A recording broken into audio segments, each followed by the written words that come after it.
Jadi ada satu peristiwa, satu persoalan yang kalau saya renungkan hari ini, itu ketika kekristenan dipraktekkan hari ini dia tidak bisa menyelesaikan sebuah masalah itu. La ilaha illallah Muhammadun Rasulullah alaihi salatullah wa alihi wal ahibba.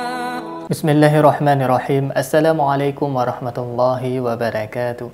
Alhamdulillahilladzi khalaqal mauta wal hayata liyabluwakum ayyukum ahsanu amala wa huwal azizul ghafur. Salatan wa salaman ala nabiyyina Muhammad sallallahu alaihi wasallam alladzi qad hamalan nas minadh dhulumati ilan nur minal jahiliyah ilal islamiyah. Alhamdulillah, sahabat, Allah masih mengizinkan kita untuk berjumpa kembali pada kesempatan yang sangat berbahagia ini. Alhamdulillahirabbil alamin. Tidak bosan-bosannya saya ingatkan kepada para sahabat untuk menonton konten ini sampai dengan tuntas, karena konten kita kerap kali membicarakan mengenai akidah dan perbandingan agama. Saya khawatir terjadi kesalahpahaman di kalangan sahabat seandainya menonton sepenggal-penggal atau bagian tertentu saja. Semoga Allah melindungi iman kita dan kita diwafatkan dalam keadaan husnul khotimah. Amin ya rabbal alamin. Terus dukung channel dakwah ini dengan cara klik tombol subscribe, like, komen, dan share. Dengan cara mensubscribe, dengan cara men-like, dengan cara men-share, sahabat sudah ambil bagian dalam membentengi umat dari pemurtadan. Semoga Allah membalas kebaikan sahabat bagi yang sudah subscribe dengan balasan kebaikan berlipat ganda. Amin ya rabbal alamin. Baik sahabat, konten kita pada kesempatan yang berbahagia ini kita akan melihat pernyataan langsung dari mantan pendeta, yaitu pendeta Yohanes Ignatius Kristanto, sahabat. Beliau memeluk agama Islam ya beberapa bulan yang lalu. Kemudian beliau memberikan kesaksian yang sangat luar biasa, sahabat. Salah satu kesaksiannya, beliau mengungkapkan selama beliau menjadi pendeta ada satu permasalahan hidup yang tidak bisa dipecahkan oleh beberapa pendeta. Bahkan 10 pendeta tidak bisa memecahkan persoalan ini, sahabat. Saya berpikir sampai sekarang agama tetangga, sahabat, tidak bisa memecahkan permasalahan ini. Dan ini salah satu sebab pendeta Yohanes memeluk agama Islam, sahabat. Masya Allah, sahabat. Baik sahabat, permasalahan apakah itu? Langsung saja kita melihat cuplikan video yang kemudian kita akan memberikan komentar dan kita akan memberikan perbandingan di akhir video. Baik, ini dia cuplikan videonya. Alhamdulillah ya, akhirnya Pak Yo memilih Islam gitu ya. Dalam artian selama 3 tahun itu Pak Yo mungkin ya, karena tadi Pak Yo bilang sudah tidak terikat dengan gereja manapun dan sudah sekian tahun tidak ke gereja, berarti saya berasumsi bahwa pada masa itu Pak Yo juga mencari sesuatu untuk dijadikan pegangan selanjutnya begitu. Ya. Nah, saya ingin bertanya lagi, apa yang menjadikan Pak Yo ini memilih Islam gitu, Pak? Apakah hanya karena umatnya yang melakukan hal-hal yang mungkin disebut di dalam Bible seperti tadi contoh puasa, tidak makan babi, terus yang lain misalnya sujud misalnya, atau mati dikafanin begitu? Ah ya, keren ya. Ya kan? Saya suka ini. Saya sering pesan kalau mati itu dikafanin ya. Nah, jadi Yesus sendiri kan mati dikafanin, iya, Pak. Saya enggak kepengen nanti jadi Dracula ya. Misal saya dikasih ijaz, kasih dasi kupu, takutnya dasi kupunya juga nanti lari kan gitu. Oh gitu ya, terbang. Jadi, ya, ada banyak hal-hal yang sebenarnya saya renungkan selama saya ada di kekristenan. Ada banyak, dan sering kali di sini ini ketika pendeta atau pengajar itu mengajarkan sesuatu yang sebenarnya tidak ada di Alkitab dan diajarkan, atau yang sebenarnya harus diajarkan tidak diajarkan, itu sebenarnya di sini selalu ingin berontak. Galau dong, Pak. Iya. Dulu galau dong, Pak. Iya. Jadi itu. Terus gini. Kembali ke buku petunjuk tadi. Jadi ada satu peristiwa, satu persoalan yang kalau saya renungkan hari ini, itu ketika kekristenan dipraktekkan hari ini dia tidak bisa menyelesaikan sebuah masalah itu. Gimana tuh Pak maksudnya itu? Oke. Ada satu orang, ya, satu orang. Ini dia punya masalah yang ketika saya tanyakan ke teman-teman pendeta, masalahnya orang ini tidak selesai. Tapi kalau masalah ini dengan resepnya Pak Pendeta tadi, saya mikir, kalau itu ajarannya kasih, juga dia sudah melanggar kasih. Satu kali ada orang datang ke saya, ya, waktu saya jadi pendeta. Orang ini sebelum jadi Kristen itu punya istri 3. Hah? Punya istri 3. Kemudian ketika jadi Kristen, timbullah masalah buat orang ini. Ya. Dari 3 istri ini dia punya 3 anak. Ketika bapak ini, beliau ini, saya injili dan kemudian masuk Kristen. Akhirnya beliau ini bingung. Mau yang mana gitu? Iya.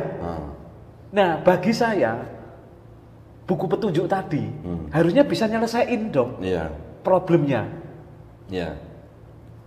Pencipta kita nyiptain kita, bertanggung jawab atas hidup kita. Tidak Iya. mungkin dia lepas tanggung jawab di hidup Iya, kita. iya, Kan? iya, iya. Nah, tentunya dia kasih buku petunjuk. Nah, ini di sini tidak selesai ini. Satu kali saya tanya malam-malam nih, Pak Pendeta, ini saya ada problem. Bapak ini nikah sebelum Kristen, ini dengan 3 orang. Ketika dia masuk Kristen, ini sarannya bagaimana? Kemudian Pak Pendeta ini bilang, pilih yang nomor 1, tinggalkan nomor 2 dan 3.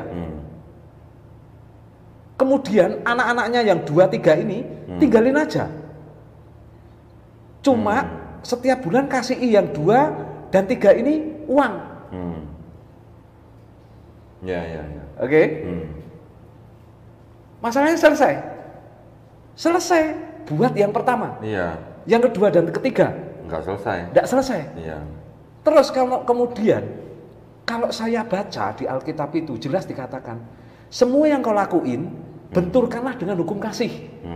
Berarti kalau kita ninggalin yang kedua, ketiga, dan kemudian ini anak-anaknya juga ditinggalin, suruh ninggalin dan jangan ke situ lagi. Berarti kita melanggar hukum kasih dong. Kasihnya mana gitu ya? Iya kan? Iya, iya. Tidak selesai. Ya. Akhirnya orang ini balik Islam. Oh. Oke. Nah, karena di Islam sendiri sudah ngasih jalan keluar. Solusi. Ada Solusi. ya. Kita semuanya kan tidak luput dari masalah. Iya, iya. Tapi sepanjang saya di kekristenan, kalau you kaya, temannya banyak. You miskin, you jatuh, Nggak punya temannya teman. sedikit. Ya kan? Iya, iya. You punya masalah, kalau di Kristen jangan sampai punya masalah. Jadilah pribadi yang tidak pernah jadi masalah dan selalu jadi orang yang sukses. Ya.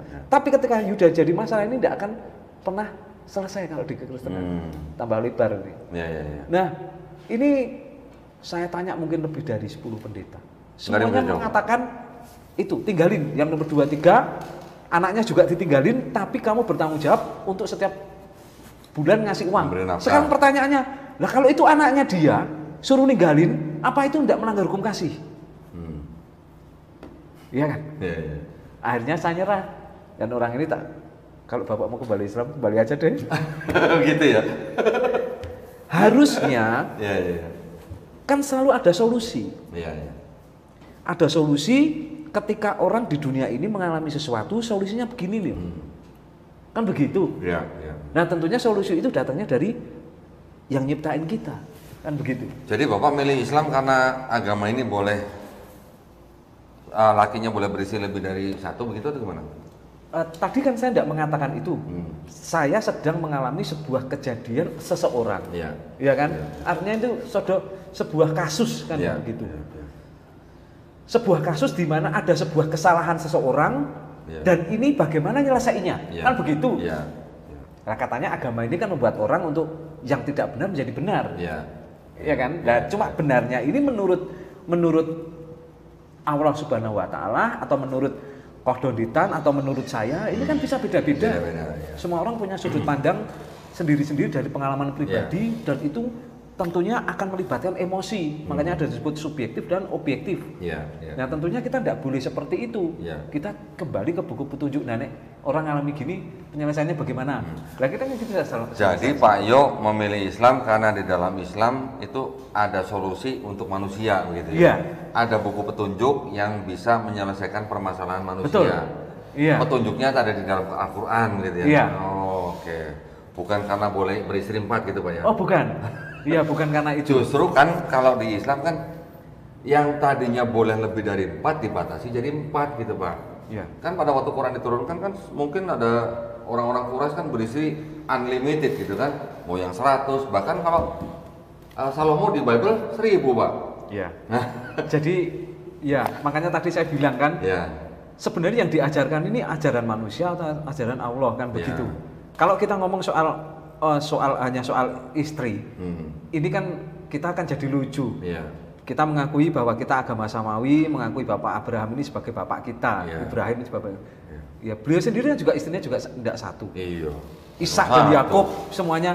Tapi itu kan bukan sebuah bahasan, kita ingin menunjukkan bahwa kita itu kalau di Islam kemudian boleh main-mainin wanita, kan tidak seperti itu. Iya. Semuanya kan ada sebuah cerita dan masanya. Iya. Iya toh? Baik sahabat, kita sudah mendengarkan, wow ini sangat luar biasa sahabat, kesaksian dari seorang mantan pendeta sahabat. Pada saat beliau menjadi pendeta ada sebuah permasalahan yang tidak bisa dipecahkan. Bahkan beliau bertanya kepada lebih dari 10 pendeta lainnya sahabat. Semoga bagi sahabat-sahabat saya yang non-Islam, Anda mulai berpikir, mulai mengkaji tentang agama Anda. Apakah kitab suci Anda yang Anda yakini sekarang bisa menyelesaikan semua masalah hidup Anda? Jika tidak bisa menyelesaikan permasalahan hidup, maka saya sarankan untuk belajar agama-agama yang lainnya. Semoga Anda mendapat hidayah, amin ya rabbal alamin.